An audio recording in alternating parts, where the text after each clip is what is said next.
Hello everyone, I'm Nyles. And I'm Alfred and Nyles III. Thanks for joining us on another episode of Getting Jiggy with the Watz, presented by Team 6344.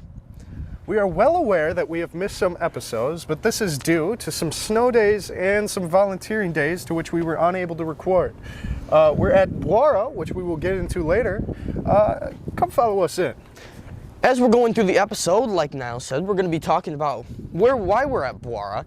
We're also going to be checking in with some programming members, some building members, and just kind of getting back into the groove and giving everybody some updates. Let's go.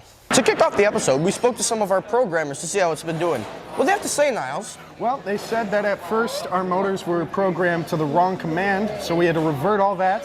And then once that happened, we had one side of the robot not responding on the drive function.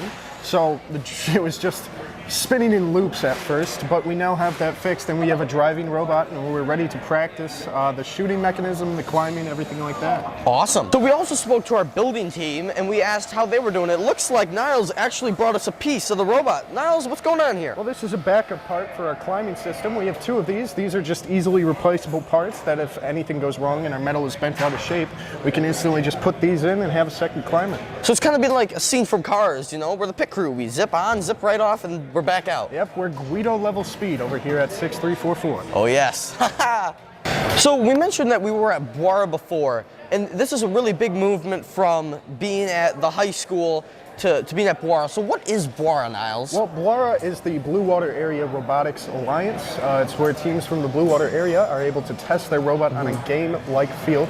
It's not the exact one-to-one replica, but we got fields just like this with the amp and the scoring zone.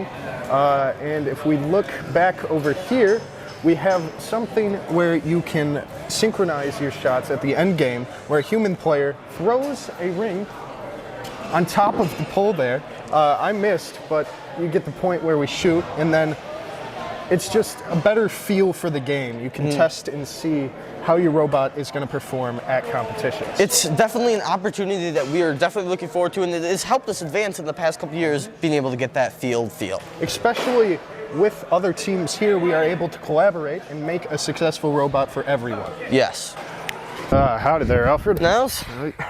All right. Well, I think that was pretty interesting. We caught up with the programmers and the builders, and we're pretty much set into the BWARA setting, I would say. Wouldn't you say? I really do think that we're getting close to where we're almost competition ready, coming up for the end of this month into the beginning of next on our first competition. We just got to fix a little bit of motor speeds, slow them down a bit so that we're driving safely. We got to then move on to just making sure that our climbing and our launching system is working fine.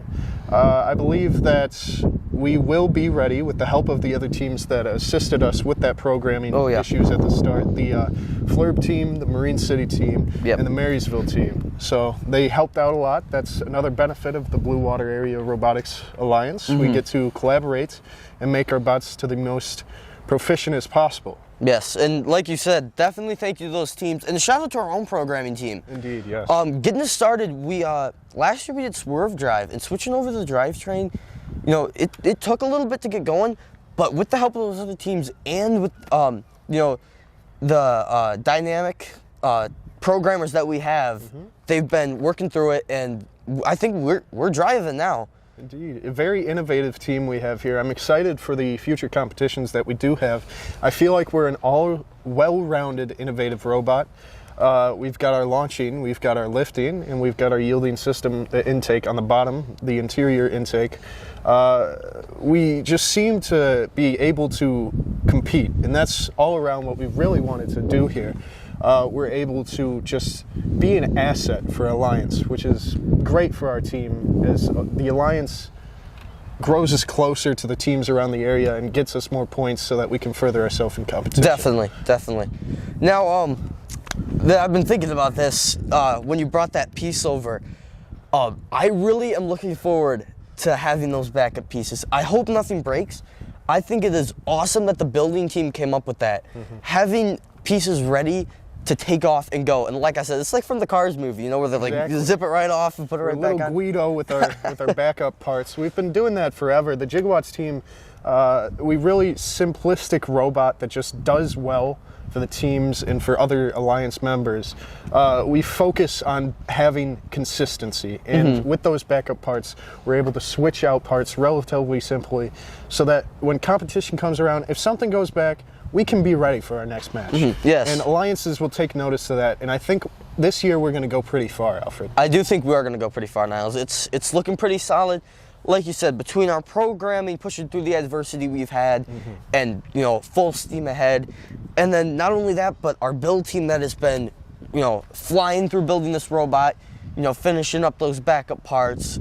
I think we're looking pretty good, and we're in BWARA now, so we have that field. I think that's going to be one of the biggest assets. It really is a major advantage to our team being able to simulate our games before we even make it to competitions. It's just an asset that not many teams have if they're not around this area, and it's just, you can code and build all you want, but there's elements to the game that are unexpected, and without any practice, you can't tell what you're messing up at. And I feel like the BWARA Center here is just perfect for us, It is. It's definitely going to give us a good head start into that game, because the big thing is spatial awareness, right?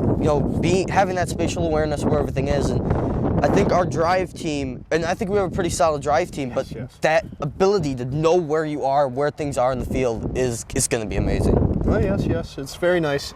So we've been Team 6344. Come back next week for more. Man, that still rhymes. It does. Still rhymes.